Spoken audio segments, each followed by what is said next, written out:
নমস্কার। আজ আমি আপনাদের শোনাব শ্রীমৎ স্বামী ভূতেশানন্দজি মহারাজ যখন বেলুড় মঠে ছিলেন সেই সময়ের কিছু ঘটনা। মহাপুরুষ মহারাজের সচিব দ্বিজেন মহারাজ মানে স্বামী গঙ্গেশানন্দ ছিলেন ক্রিকেট পাগল। মহারাজ সেটি জানতেন।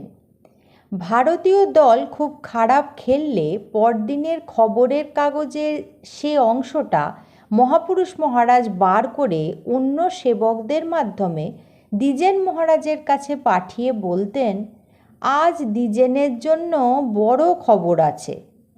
এই রকম ঠাট্টা রসিকতাও মহারাজ তাঁর সঙ্গে করতেন। যাই হোক, ক্রিকেটের কোনো বড়সড় ম্যাচ থাকলে কাজের ফাঁকে ফাঁকে রেডিওতে কমেন্ট্রি শোনা বা দুপুরে প্রসাদ পাওয়ার পর খবরের কাগজে ক্রিকেটের খবর সবিস্তৃত পাঠ ছিল সেই সময় দ্বিজেন মহারাজের নিত্য রুটিন। তখন কলকাতায় টেস্ট ক্রিকেট চলছে। দ্বিজেন মহারাজের মনে তীব্র ইচ্ছে একদিন মাঠে খেলা দেখতে যান। কাউকে কিন্তু কিছু বলতে পারছেন না। দুদিন খেলা হয়ে গেছে। তৃতীয় দিনে খেলা খুব আকর্ষণীয় অবস্থায় গড়িয়েছে। সন্ধ্যায় মহাপুরুষ মহারাজ দ্বিজেন মহারাজকে ডাকলেন। তিনি বললেন, কাল তুমি খেলা দেখে এসো। দ্বিজেন মহারাজ যেন আকাশ থেকে পড়লেন। এখন টিকিটই বা কোথায় পাবেন, আর টাকাই বা কে দেবে? তখন মহাপুরুষ মহারাজ বললেন, টেবিলের ওপরে ওখানে একটা টিকিট আছে, আর আমার জামার পকেটে কিছু টাকা আছে।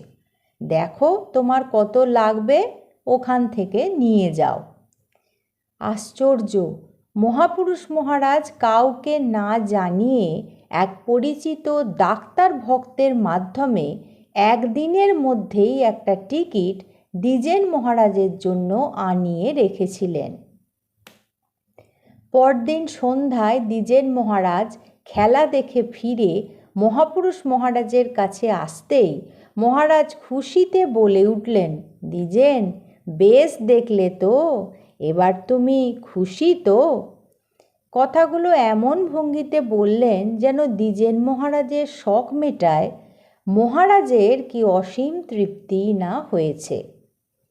পরবর্তীকালে দ্বিজেন মহারাজ আমাদের বলেছিলেন, স্বামী ভূতেশানন্দজি মহারাজ বলছেন, এরপর থেকে কিভাবে কেন জানি না আমার মন থেকে ক্রিকেট প্রীতি একেবারে কমে গেল। জীবনে আর কোনো দিন মাতামাতি তো দূরের কথা, ক্রিকেটের প্রতি তেমন আকর্ষণই আর অনুভব করতাম না। স্বামী ভূতেশানন্দজি মহারাজ মহাপুরুষ মহারাজের কাছে স্বামীজির প্রসঙ্গ তুললেও উনি অনেক কথা বলেছিলেন। সেইগুলো মহারাজ আমাদের বলেছেন। স্বামীজিকে ঠাকুরের অন্য সন্তানরা সম্পূর্ণ ভিন্ন চোখে দেখতেন, সে কথা শুনেছি। মহাপুরুষ মহারাজ স্বামীজিকে কী দৃষ্টিতে দেখতেন সেরকম একটা ঘটনার কথা মনে পড়ছে। সে ঘটনাতে আমি উপস্থিত ছিলাম। স্বামী ভূতেশানন্দজি মহারাজ বলছেন, একদিন রাতে প্রসাদ পাওয়ার পর আমরা মহাপুরুষ মহারাজের কাছে রয়েছি। মঠ বাড়ির পূর্ব দিকের বারান্দায় মহারাজ গঙ্গার দিকে মুখ করে ইজি চেয়ারে বসে আছেন। সামনে আমরা কয়েকজন সাধু ব্রহ্মচারী মেঝেতে বসে আছি। অনেক রকম প্রসঙ্গের পর স্বামীজির কথা উঠল।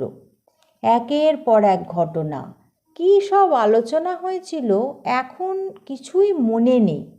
সেই সব কথা লিখে রাখা, এমনকি সযত্নে মনে রাখার তাগিদও তখন আমরা তেমন অনুভব করিনি।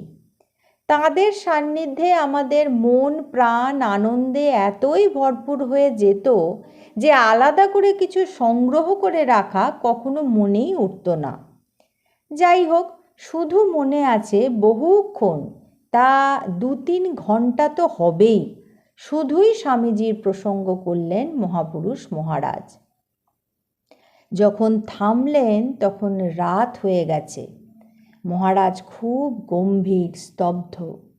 আলো আঁধারেও দেখা যাচ্ছে মহারাজের মুখ আরক্তিম, চোখের পাতা ভারী। চুপ করে মহারাজ বসে আছেন।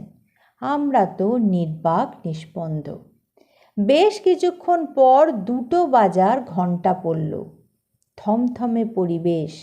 দ্বিজেন মহারাজ কাছে এসে মহারাজকে 2 বাহুতে স্পর্শ করে বললেন, মহারাজ, রাত অনেক হয়েছে, চলুন, এবার একটু শোবেন চলুন।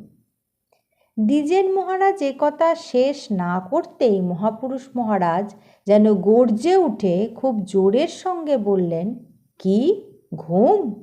ঘুম কোথায় চলে গেছে? স্বামীজির এত কথা হলো, আবার ঘুম থাকে নাকি? স্বামীজির কথা বলে কত রাত আমরা না ঘুমিয়েই কাটিয়ে দিয়েছি। স্বামীজির কথা হলে ঘুমটুম সব পালিয়ে যেত। স্বামীজির কথা হলো, কি ইন্সপিরেশন! আমার তো এতটুকু ক্লান্তি নেই, দিব্যি ঝরঝরে লাগছে। স্বামীজি আমাদের ঘুম ভাঙাতে এসেছিলেন। জেগেছি, আর কি ঘুমোই রে? মহারাজের প্রতিটি কথা যেন এক শক্তি প্রবাহের মতো আমাদের দেহ মনে শিরশির করে সঞ্চারিত হচ্ছিল। সেই অনুভব বর্ণনা করা আমাদের সাধ্যাতীত। বেশ অনেকক্ষণ এভাবে কেটে গেল। এবারে দ্বিজেন মহারাজ মহাপুরুষ মহারাজকে ধীরে ধীরে তুলে তাঁর ঘরে নিয়ে গেলেন। আর একদিনের ঘটনা। তখন স্বামীজি স্বয়ং রয়েছেন মঠে। ঘটনাটি শুনেছি স্বামীজির শিষ্য সেবক কানাই মহারাজের কাছে।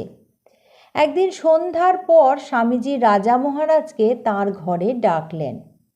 মহারাজ আসতেই স্বামীজি বললেন, রাজা, আজ তুই একটু আমাকে বেশ কষে দলাই মালাই করে দে দেখি। এরা ঠিক পেরে ওঠে না, ওদের যেন সব কচি খোকার হাত। আর কানাই মহারাজকে বললেন, আজ আমায় মাসাজ রাজাই করবে, তুমি এখন এসো। কিছুক্ষণ পর আবার আমার ডাক পড়ল। কানাই মহারাজ দেখলেন মুহূর্তের মধ্যে রাজা মহারাজ পালোয়ানের মতো কাপড়টিকে কাছা দিয়ে স্বামীজির শরীরের ওপর হাঁটু গেড়ে বসে দলাই মালাই শুরু করে দিয়েছেন। কানাই মহারাজ ঘরের বাইরে বসে অপেক্ষা করছেন। ঘরের দরজা জানলা সব বন্ধ। এইভাবে প্রায় 40 মিনিট কেটে গেছে। স্বামীজি তো এখনো ডাকছেন না আমাকে। কৌতূহলী হয়ে কানাই মহারাজ ভেজানো দরজাটা একটু ফাঁক করে ঘরের ভিতর উঁকি দিলেন। দিয়ে তিনি কি দেখলেন, এর পরের অংশটি আমি পরের পর্বে আপনাদের শোনাব। ঠাকুর, মা স্বামীজি আর আমার গুরুদেবের চরণে আপনাদের সর্বাঙ্গীন মঙ্গল কামনা করি। আপনারা সকলে ভালো থাকুন, সুস্থ থাকুন। নমস্কার।